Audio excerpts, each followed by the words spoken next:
The final Leagues 5 early reveal has concluded, and we now know every relic we're going to have access to in Raging Echoes. Before we jump into that, let's go through all 5 of the new relics they just announced today, the first one being Equilibrium. Nothing too new or crazy here, this was the relic I actually predicted to be in this tier. Every time you gain XP, you gain an additional XP equal to 10% of your total level. That XP is not multiplied by the League's XP multiplier. Your lowest skill receives 20% total level XP instead of 10%. And an extra little tidbit of information, Equilibrium triggers per instance of individual XP provided, even if that is multiple times in one given tick. Production Master does only trigger Equilibrium one time per item processed. And as a sneak peek to the next relic, we'll jump over to Production Master. Once again, a relic from the previous leagues we have returning.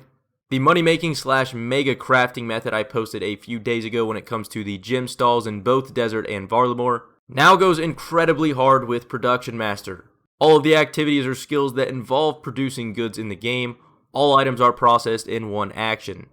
This is smelting ores and bars, making cannonballs, fletching logs, stringing bows, cleaning herbs, making potions, cooking food, crafting items. All of those actions are included in this relic.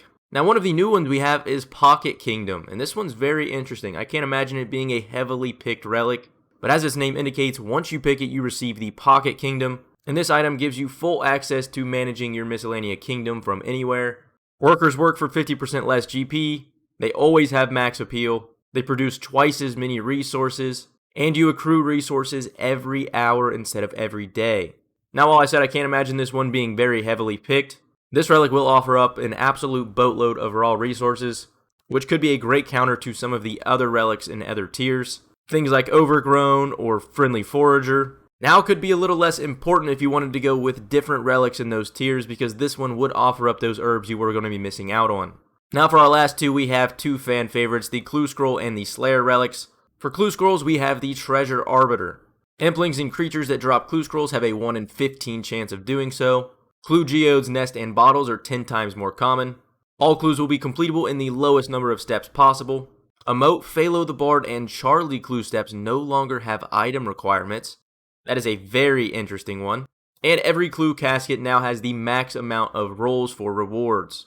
Now, as we know, we also have the Clue Compass Teleport Relic, which is going to make completing Clue Scrolls absolutely insane in this league.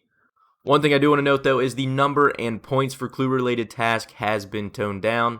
And then the fifth and final relic we had revealed today is the Slayer Master. And this one has some nice buffs compared to previous leagues. You unlock all Slayer task perks for free, rune pouches, herb sacks, and looting bags in the Slayer store are free. You can skip and block any tasks for free.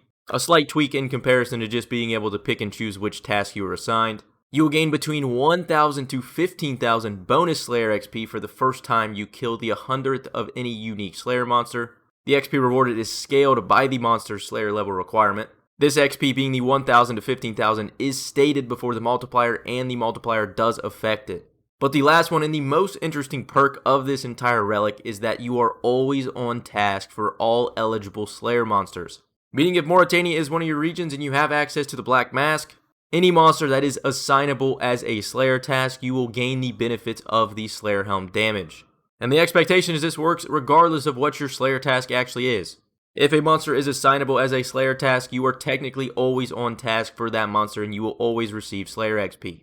Now before we end off the video, let's take a look at all of the relics we're going to have access to in Leagues 5.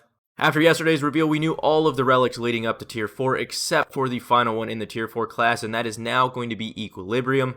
So you're going to have the choice between infinite money, choosing a relic from any of these previous 3 tiers, or really either of the first 2 tiers, or the final option of just a bunch of additional passive XP. Now the Tier 5 relics, which we knew absolutely zero of. We have Treasure Arbiter versus Production Master versus Slayer Master.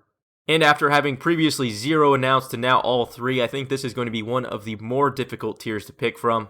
Going into today, if Production Master was announced, I was highly confident that was the route I was going to go regardless of what tier it fell in. But now going up against Clue Scrolls and Slayer Masters, I don't know if that's going to be the case. Now I think one thing that might sway my decision when it comes to this tier is how many points Clue Scrolls ultimately end up offering. I think passively I'm going to get enough Clue Scrolls over the course of the league through just doing basic activities that I don't really need the increased drop rates, and having the ability just to teleport around to each given step. I won't necessarily need them to be completable in the fewest steps possible. Which then really brings me to Slayer Master versus Production Master. Considering I'm going Zaya, that does give me a ton of options in terms of training my Slayer. This might end up being a tier I don't make a decision on until I actually get to tier 5 within the league. Tier 6 we did know was Banker's Note versus Total Recall. We didn't know which tier it fell in, but now we know it is tier 6. The tier 7 relics is Grimoire and Overgrown, and now the third relic in that tier is Pocket Kingdom. Personally, I'm going to be deciding between Grimoire and Overgrown. Looking at our options now, I will be deciding between Reloaded and Golden God. And what decision I make that one will ultimately determine what decision I make between Grimoire and Overgrown. And then lastly, our tier 8s are the combat relics of Specialist, Guardian, and Last Stand. But with just a couple days till launch, there are all 8 tiers of the relics we're going to be having in Leagues 5. You enjoyed today's video or any of the Leagues videos leading up to this one, feel free to drop a like, it massively helps me out. Otherwise, I hope you guys are excited. Leagues is now just a couple days away.